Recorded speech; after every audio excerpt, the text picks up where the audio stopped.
comparando as semelhanças e diferenças entre os cadernos do professor e do aluno. O caderno do aluno da terceira série inicia-se sempre com o número e o título da situação de aprendizagem. No caderno do professor, além destas informações, encontramos um quadro com orientações didático-pedagógicas, com as competências e habilidades e sugestões de estratégias, recursos e avaliação. Objetivando complementar as estratégias didáticas, o material do professor traz um roteiro de aprendizagem, incluindo informações extras e distintas, as quais surgem de forma mais sintética no caderno do aluno, incluindo até mesmo palavras diferentes do material metodológico. Na seção para começo de conversa, o aluno visualiza em seu material algumas questões sobre a importância da membrana. Já o material do professor fala da distribuição de grupos para a etapa inicial de sondagem e sensibilização do tema, incluindo as possibilidades de respostas a essas perguntas. Na sequência, surgem questões reflexivas sobre a etapa anterior, para as quais o caderno do professor, além de apresentar novamente as possibilidades de respostas, orienta a socialização das mesmas por meio de sorteio dos grupos de alunos, enquanto o restante da sala deve opinar ou complementar o que foi exposto pelos colegas.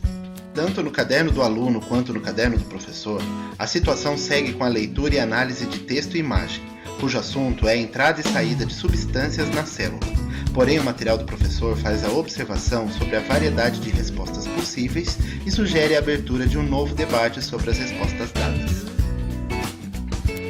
Depois, ambos os cadernos trazem a estratégia de previsão de conteúdo, debatendo o título do texto, para após sua leitura detalhada, confirmar as hipóteses e buscar informações específicas no texto, a fim de completar um diagrama, que servirá de apoio para a produção de um breve texto sobre as funções e características da membrana. Novamente, para apoiar a atividade Você Aprendeu, o material do professor oferece somente as respostas dos exercícios de vestibular, sem apresentar detalhes de procedimentos pedagógicos para essa sessão que visa sumarizar e fixar o conteúdo aprendido. Para finalizar, o caderno do aluno exibe o quadro Tome Nota, diferentemente do material do professor que apresenta somente uma observação de que a atividade é uma sugestão, na qual o docente deve ter a sensibilidade de utilizá-la ou não com os seus alunos.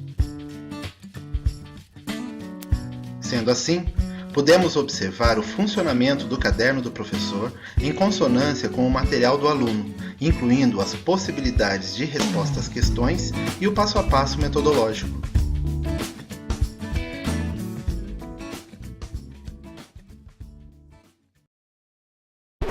Created using Powtoon.